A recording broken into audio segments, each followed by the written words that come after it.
Hello, আসসালামু আলাইকুম। আশা করি সবাই ভালো আছেন। আজকের ভিডিওতে দেখাবো মোগল আমলের বাংলাদেশের ঐতিহাসিক নিদর্শন, যার নাম হলো লালবাগ কেল্লা।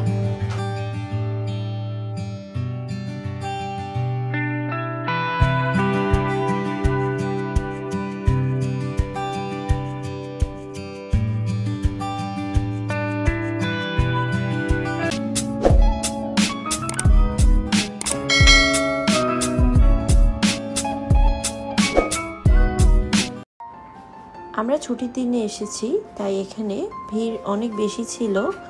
আশা করি নর্মাল দিনগুলোতে ভিড় এর চেয়ে কিছুটা কমই থাকে। আর এখানে ঢোকার জন্য টিকিট মূল্য হলো 30 টাকা, আর যারা স্টুডেন্ট তাদের জন্য হলো 10 টাকা। আর 5 বছরের নিচে যেই বাচ্চারা রয়েছে তাদের জন্য কোনো টিকিট লাগবে না।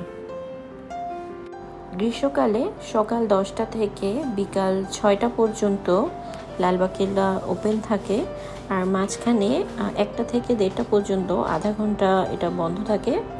আর শীতকালে সকাল 9টা থেকে বিকাল 5টা পর্যন্ত ওপেন থাকে, আর মাঝখানে আধা ঘন্টার ব্রেক থাকে। আর রবিবার সহ সকল সরকারি ছুটির দিনগুলোতে লালবাগ কেল্লা বন্ধ থাকে।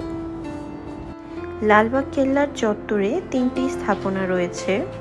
এখানে একটি হলো দরবার হল ও হাম্মামখানা, একটি হলো পরিবিবির সমাধি এবং আরেকটি হলো শাহী মসজিদ। কেল্লাতে সুড়ঙ্গ পথও আছে। লোকমুখে শোনা যায় যে আগে নাকি সুড়ঙ্গ পথগুলোতে যাওয়া যেত, তবে এখন আর যাওয়া যায় না। এখানে পানির যে ফোয়ারা দেখা যাচ্ছে, এগুলো বিশেষ দিনগুলোতে ছাড়া হয়, যেমন ঈদের দিন। এই ধরনের বিশেষ দিনগুলোতে এটা ছাড়া হয়।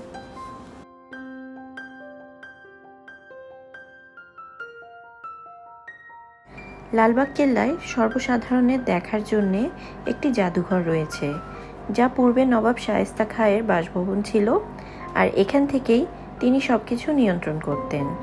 জাদুঘরটিতে দেখার মতো অনেক কিছুই রয়েছে।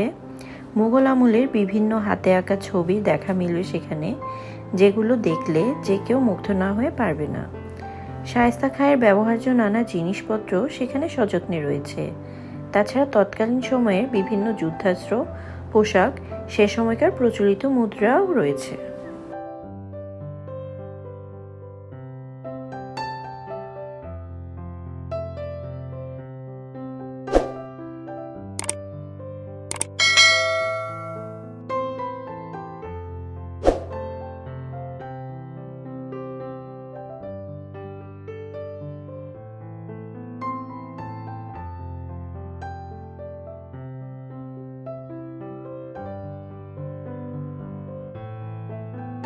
এই গোলাপের বাগানটি দেখতে খুবই সুন্দর লাগছিল। এখানে বিভিন্ন ধরনের বিভিন্ন কালারের গোলাপ ছিল, এছাড়া আরো অনেক ধরনের ফুল ছিল। এই জায়গাটি খুব বেশি ভালো লেগেছে।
এই জায়গাটি হলো পরিবিবির সমাধি।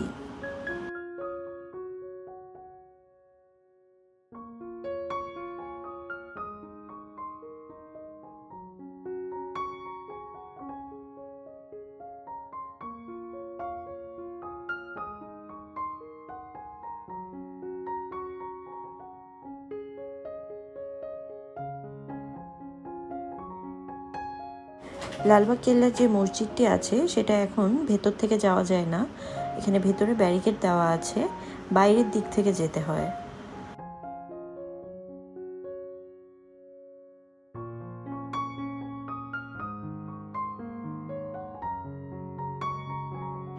লালবাগ কেল্লা দেখার পর আমরা চলে এসেছি বিসমিল্লাহ কাবাব ঘরে, এখানের কাবাবগুলো ট্রাই করার জন্য। আমাদের খাবারগুলো চলে এসেছে। আমরা নিয়েছি চিকেন রেশমি কাবাব, বিফ বটি কাবাব আর চিকেন টিক্কা, সাথে পরোটা ছিল আর তাদের একটা স্পেশাল সালাদ ছিল যেটা তেঁতুলের টক দিয়ে করে দেয় মেবি, এটা খেতে খুবই মজা। এরপর আমরা এসেছি বিউটি লাস্সিতে, তাদের লাস্সি ট্রাই করার জন্য। এই বিউটি লাস্সির নাম অনেক শুনেছি, তাই আজকে এটা ট্রাই করতে চলে এসেছি।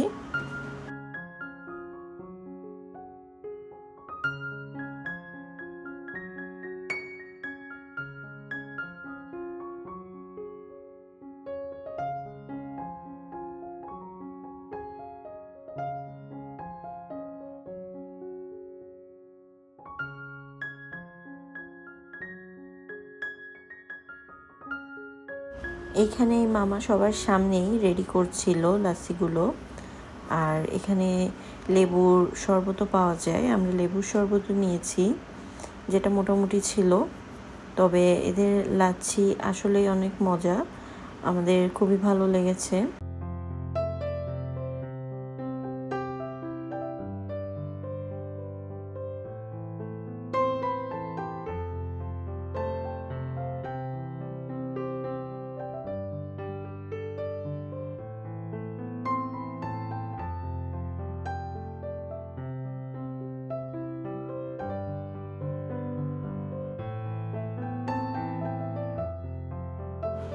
এরপর আমরা তাদের ফালুদা ট্রাই করেছি, আর এই ফালুদার টেস্ট খুবই ভালো ছিল, অনেক বেশি ভালো লেগেছে। আমার কাছে মনে হয়েছে এটা একদম পয়সা উসুল একটা আইটেম, খুবই মজা ছিল। আশা করি ভিডিওটি আপনাদের ভালো লেগেছে। Thanks for watching.